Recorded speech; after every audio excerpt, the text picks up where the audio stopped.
Od 75 let prochází lidské tělo řadou nevyhnutelných biologických změn, které ovlivňují každou funkci a každou tkáň, bez ohledu na životní styl nebo předchozí zdraví. Tyto změny probíhají tiše, postupně a téměř neznatelně, dokud se jejich účinky neprojeví v každodenním životě. Jednou z prvních změn, která často zůstává nepovšimnutá, dokud se nestane kritickou, je zhoršení rovnovážného systému, proces, který ohrožuje stabilitu, zvyšuje riziko pádů a významně mění motorickou koordinaci. Pokud chcete porozumět všem tichým změnám, kterými vaše tělo prochází v 75 letech a jak se jim přizpůsobit, přihlaste se k odběru kanálu a dejte tomuto videu like, abyste nic nezmeškali. Rovnovážný systém se skládá ze 3 základních prvků: vestibulárního aparátu ve vnitřním uchu, proprioceptorů umístěných ve svalech a kloubech a zraku, který umožňuje mozku interpretovat polohu těla v prostoru. V 75 letech začínají všechny 3 systémy selhávat téměř současně, což vytváří to, co vědci nazývají trojitou hrozbou pro stabilitu. Toto zhoršení není postupné ani jednotné. Ovlivňuje každou složku specifickým způsobem s kumulativními důsledky, které dopadají na schopnost bezpečného pohybu. Vestibulární aparát obsahuje drobné krystaly vápníku a kanálky naplněné tekutinou, které detekují orientaci hlavy a pohyb. S věkem odumírá přibližně 40% senzorických buněk vnitřního ucha, což způsobuje, že mozek dostává zmatené nebo zpožděné signály o poloze těla. Tato ztráta přesnosti přispívá k závratím, pocitu nestability a potížím s udržením držení těla při změně směru nebo chůzi po nerovném povrchu. Informace z vestibulárního systému již nejsou spolehlivě integrovány s ostatními systémy, což vytváří nesoulad mezi tím, co oči vidí, co svaly cítí a co mozek interpretuje. Proprioceptory, které informují mozek o poloze paží, nohou a trupu, také ztrácejí citlivost. S poklesem těchto senzorů až o 50% vyžadují pohyby, které byly dříve automatické, nyní větší vědomou pozornost. Je běžné, že starší dospělí zakopávají o schody nebo okraje koberců, protože jejich svaly a klouby nepřenášejí přesnou polohu těla. Toto snížení senzorické zpětné vazby znamená, že je narušena jemná koordinace, což zvyšuje riziko podvrtnutí, uklouznutí a neočekávaných pádů. Zrak, další klíčová součást integrace rovnováhy, se také výrazně zhoršuje po 75 letech. Citlivost na kontrast klesá až o 60% a vnímání hloubky slábne přibližně o 40%. To způsobuje potíže při posuzování vzdáleností a rozpoznávání překážek, zejména za špatných světelných podmínek nebo při náhlých změnách osvětlení. Schody, okraje chodníků a úzké chodby se stávají obzvláště nebezpečnými, protože mozek dostává méně spolehlivé vizuální informace pro úpravu držení těla a pohybu. Mozek integruje všechny tyto informace prostřednictvím zpracovatelských center, která kombinují vestibulární, proprioceptivní a vizuální signály. Po 75 letech se rychlost zpracování těchto signálů může snížit až o 70%, což znamená, že i když senzory detekují problém, mozek nereaguje dostatečně rychle, aby zabránil pádu. Kromě toho, kotníkové svaly, které jsou první obrannou linií proti malým poruchám, ztrácejí sílu a pružnost. Odhaduje se, že síla kotníkových svalů se sníží o 40% a pružnost až o 50%, což nutí tělo spoléhat se na méně účinné strategie, jako jsou pohyby kyčlí nebo velké kroky, které dále zvyšují riziko ztráty rovnováhy. Vliv má také psychologická složka. Strach z pádu, který se objevuje, když se objeví první epizody nestability, může zvýšit riziko pádu o 30%, protože svalové napětí a úzkost ovlivňují plynulost automatických pohybů. Klíčovou roli hraje také krevní tlak. Náhlé změny při vstávání mohou způsobit náhlé závratě, známé jako ortostatická hypotenze, která postihuje přibližně 30% lidí starších 75 let a vytváří okamžiky vysokého rizika. Odborníci doporučují zařadit cvičení rovnováhy, která vyzývají všechny zúčastněné systémy. Aktivity, jako je stání na jedné noze při otáčení hlavy, zavírání očí, při provádění cvičení držení těla nebo sahání po předmětech různými směry, stimulují jak vestibulární aparát, tak proprioceptory a mozkovou integraci. Cvičení tai chi je obzvláště účinné, kombinuje pomalé, kontrolované pohyby a přenášení váhy s mentálním zaměřením a sociální účastí, čímž snižuje riziko pádů až o 45%. Nezbytné jsou také environmentální úpravy, odstranění volných koberců, instalace madel na chodbách a v koupelnách, zlepšení osvětlení a udržování volných cest. Obuv musí být bezpečná a pevná, s protiskluzovou podrážkou a odpovídající podporou, a to i v interiéru. Jakmile se řeší změna v rovnováze, okamžitě se objevuje další kritický jev – katastrofický úbytek svalové hmoty, proces známý jako pokročilá sarkopenie. Po 75 letech tělo zahájí biologický proces, který alarmující rychlostí degraduje svalovou hmotu, ovlivňuje jak sílu, tak koordinaci a mění každodenní úkoly ve významné fyzické výzvy. Odhaduje se, že starší dospělí mohou ztratit 3 až 5 svalové hmoty ročně, přičemž za pouhých 5 let se nahromadí až 25% ztráta. Toto zhoršení nerozlišuje mezi aktivními a sedavými jedinci. I ti, kteří vedou zdravý životní styl, zažívají tuto degradaci, protože reaguje na hluboké biologické mechanismy, které se aktivují bez ohledu na stravu nebo cvičení. Úbytek svalů postihuje zejména vlákna typu 2, která jsou zodpovědná za výbušnou sílu a rychlé pohyby, potřebné k reakci na nerovnováhu nebo ke vstávání ze židle. Vzhledem k tomu, že tato vlákna mizí rychleji než vlákna typu 1, tělo ztrácí schopnost provádět rychlé a přesné pohyby, což zvyšuje zranitelnost vůči pádům a zraněním. Kromě toho satelitní buňky, které jsou zodpovědné za opravu a regeneraci svalové tkáně, klesají o 70%, což znamená, že jakékoliv poškození svalů se řádně neobnovuje, což vede k postupné akumulativní ztrátě. Hormonální změny tuto degradaci zintenzivňují. Produkce testosteronu u mužů a estrogenu u žen drasticky klesá, zatímco růstový hormon a IGF-1, nezbytné pro syntézu svalových bílkovin, významně klesají. Současně se zvyšují markery zánětu, což vytváří katabolické prostředí, které urychluje rozpad svalů a stěžuje regeneraci. Mitochondrie, které jsou zodpovědné za generování energie v každé buňce, také ztrácejí účinnost, což snižuje schopnost svalů zůstat aktivní a reagovat na fyzickou námahu. Výživa se stává kritickou složkou pro zvládnutí této změny. Pravidelná konzumace vysoce kvalitních bílkovin, rozložená do všech jídel, je zásadní pro stimulaci syntézy nových svalových vláken. Specifické aminokyseliny, jako je leucin, přítomný ve vejcích, kuřecím mase a mléčných výrobcích, působí jako katalyzátory tohoto procesu. Suplementace vitaminem D je nezbytná, protože jeho nedostatek, běžný u lidí starších 75 let, urychluje svalovou slabost a podporuje sarkopenii. Důležitý je také čas cvičení. Ranní tréninky optimalizují hormonální odezvu a kapacitu syntézy bílkovin, zatímco období zotavení by se mělo prodloužit na 72 hodin mezi tréninky stejné svalové skupiny, aby se umožnila účinná oprava. Druhou změnou, která doprovází a někdy i posiluje úbytek svalů, je restrukturalizace spánku. Jev, který mění architekturu odpočinkových cyklů. Po 75 letech se produkce hlubokého spánku sníží až o 70%, což zkracuje dobu, kterou tělo věnuje opravě tkání, posilování imunitního systému a konsolidaci paměti.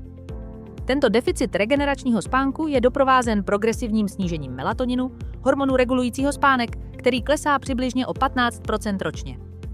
Důsledkem je, že starší dospělí se mohou opakovaně probouzet během noci, fragmentovat svůj odpočinek 15 až 20krát, i když si často pamatují jen některá probuzení. Posouvá se také cirkadiální rytmus, který je zodpovědný za synchronizaci cyklu spánek-bdění. Pocit ospalosti se objevuje dříve než obvykle a doba bdění se posouvá o několik hodin dopředu, což vysvětluje, proč je přirozené jíst dříve nebo jít spát dříve než obvykle. Pro přizpůsobení se doporučuje přijmout toto nové programování a nesnažit se s ním bojovat. Vystavení jasnému světlu po probuzení a minimalizace vystavení obrazovkám a umělému světlu odpoledne a večer pomáhá synchronizovat biologické hodiny s novým vzorem. Někteří odborníci dokonce doporučují segmentovaný spánek s prvním blokem spánku následovaným krátkým obdobím bdění a poté druhým blokem. Což je praxe, která odráží starší cykly lidského odpočinku. Řekněte nám v komentářích, která z těchto změn vás nejvíce překvapila a proč? Rádi si přečteme váš názor a zkušenosti se stárnutím. Vztah mezi spánkem a svalovou hmotou je úzký. Nedostatek hlubokého spánku ovlivňuje regeneraci svalů, produkci anabolických hormonů a regeneraci tkání. Proto se přizpůsobení změnám spánku stává nezbytnou strategií pro zmírnění úbytku svalů a zlepšení energie, koncentrace a celkové stability. Udržování vhodného prostředí pro odpočinek s kontrolovanou teplotou, tmou a klidem posiluje výhody spánku a působí proti některým účinkům úbytku svalů. Po 75 letech zahájí trávicí systém proces trvalého zpomalení, který ovlivňuje prakticky všechny jeho funkce. Od prvního okamžiku, kdy se tato změna aktivuje, začne každý segment trávicího traktu ztrácet účinnost a koordinaci, což mění způsob, jakým jsou potraviny zpracovávány a vstřebávány. Jícen, který je zodpovědný za transport potravy z úst do žaludku, snižuje svou svalovou koordinaci až o 50%, což činí polikání vědomým a pomalejším procesem. Pocit, že se jídlo zasekne, není imaginární, ale odraz svalů, které ztratily část své přirozené synchronizace. Ovlivněna je také produkce slin, která klesá až o 40%. Tento pokles je kritický, protože sliny obsahují enzymy nezbytné pro zahájení chemického trávení potravy. S menším množstvím slin se trávení stává pracnějším od prvního sousta a potrava vyžaduje více času a úsilí k rozkladu na částice, které může žaludek řádně zpracovat. Současně žaludek produkuje přibližně o 30% méně kyseliny chlorovodíkové, klíčového prvku nejen pro rozklad bílkovin, ale také pro vstřebávání živin, jako je vitamin B12, železo a vápník, a pro neutralizaci škodlivých bakterií, které mohou doprovázet jídlo. Kompromitováno je také tenké střevo, kde dochází k absorpci většiny živin. Střevní klky, ty mikroskopické výčnělky, které zvětšují absorpční plochu, se zmenšují až o 25%, což významně snižuje účinnost příjmu vitamínů, minerálů a esenciálních aminokyselin. Tento jev, známý jako malabsorpce, postihuje téměř všechny starší dospělé, což způsobuje, že ani vyvážená strava nevždy poskytuje všechny potřebné živiny. Pankreatická funkce rovněž klesá. Enzymy, které rozkládají tuky, bílkoviny a sacharidy, se produkují v menším množství, přibližně o 40% méně, což stěžuje úplné trávení a způsobuje pocit tíhy nebo nepohodlí po jídlech, která byla dříve snadno tolerována. Tlusté střevo také zaznamenává významné prodloužení doby průchodu střevy. To, co dříve trvalo 30 až 40 hodin, než se přesunulo střevem, se nyní může prodloužit na více než 100 hodin. Což vede k chronické zácpě, která postihuje téměř 60% lidí starších 75 let. Játra, i když jsou odolná, ztrácejí přibližně 30% své hmotnosti a průtoku krve, což snižuje jejich schopnost metabolizovat léky a zpracovávat živiny. Tato změna vyžaduje úpravu dávkování léků a věnování zvláštní pozornosti vstřebávání vitamínů a minerálů, protože jejich účinnost se neustále snižuje. Pro přizpůsobení se těmto změnám se doporučuje rozdělit denní příjem na menší a častější jídla, přibližně 400 až 500 kalorií na jídlo, namísto 3 velkých jídel, která mohou trávicí systém přetížit. Žvíkání jídla se stává kritickým faktorem. Doporučuje se žvíkat alespoň 30krát na sousto, čímž se kompenzuje menší produkce slin a usnadňuje se mechanický rozklad potravy. Doplňky trávicích enzymů mohou pomoci nahradit pokles slinivky břišní, pokud se užívají 15 minut před jídlem.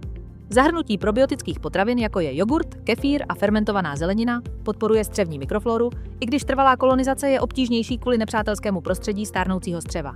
Vláknina také vyžaduje strategický přístup. Rozpustná vláknina z ovsa, banánů a sladkých brambor je lépe tolerována a pomáhá udržovat pravidelnost bez přetížení systému. Zatímco nadbytek nerozpustné vlákniny ze syrové zeleniny může způsobit trávicí potíže. Neustálá hydratace je nezbytná, protože trávicí systém závisí na vodě pro usnadnění průchodu střevy a udržení zdravé sliznice. A starší dospělí často spolehlivě nevnímají žízeň. Další změnou v těle je selhání regulace tělesné teploty. Jak se trávicí systém zpomaluje, tato změna se stává stále zjevnější. Po 75 letech se schopnost těla udržovat stabilní teplotu významně snižuje, což ovlivňuje toleranci vůči chladu i teplu. Kořen tohoto jevu je v hypotalamu, malé oblasti mozku, která je zodpovědná za kontrolu teploty. S věkem hypotalamus ztrácí asi 20% svých termosenzitivních neuronů, což znamená, že tělo již nevnímá změny teploty s dřívější přesností. Tato ztráta citlivosti vysvětluje, proč se den, který se většině zdá mírný, může staršímu dospělému zdát extrémně chladný nebo horký.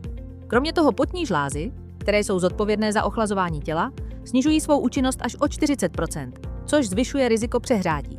Krevní cévy také ztrácejí schopnost se stahovat nebo rozšiřovat, což snižuje schopnost těla redistribuovat krev a regulovat vnitřní teplotu. Kromě toho se podkožní tuková vrstva, která funguje jako přírodní izolátor, stenčí přibližně o 30%, čímž je tělo více vystaveno chladu. Metabolismus se také zpomaluje a generuje méně tepla, i když je třeba udržovat teplotu. Varovné mechanismy těla, jako je žízeň nebo zimnice, fungují nedostatečně, čímž eliminují základní obranu proti extrémním teplotám. To zvyšuje zranitelnost vůči nemocem souvisejícím s teplem a chladem, přičemž hospitalizace se po 75 letech ztrojnásobí. Pro přizpůsobení se této změně je klíčové vytvořit tepelně stabilní prostředí. Udržování teploty domova mezi 20 a 23 stupni Celsia pomáhá kompenzovat ztrátu vnitřního vnímání. Oblékání ve vrstvách se stává nezbytným, což umožňuje rychlé úpravy při změnách teploty během dne. Hydratace hraje klíčovou roli, protože voda je nezbytná pro tepelnou regulaci a starší dospělí musí pít, i když necítí žízeň. Technologie se stává spojencem. Teploměry v několika místnostech, programovatelné termostaty a teplotní upozornění pomáhají udržovat bezpečný rozsah. Fyzická aktivita musí být pečlivě přizpůsobena. Cvičení v extrémních prostředích může být nebezpečné, proto se doporučuje provádět mírnou aktivitu v interiéru, když jsou venkovní teploty extrémní. Malé každodenní úpravy, jako je příprava teplých místností na spaní nebo nošení dalšího oblečení a vody při odchodu z domova, znamenají velký rozdíl. Uznání, že vnímání tepla a chladu již není spolehlivé, je klíčové pro prevenci nehod a udržení zdraví. Tato změna, i když tichá, Hluboce ovlivňuje autonomii a bezpečnost starších dospělých a stává se základním aspektem každodenní péče po 75 letech. Sdílejte toto video se svými rodinnými příslušníky a přáteli staršími 70 let, aby se dozvěděli o těchto důležitých změnách, a nezapomeňte se přihlásit k odběru pro další základní informace o zdraví a stárnutí.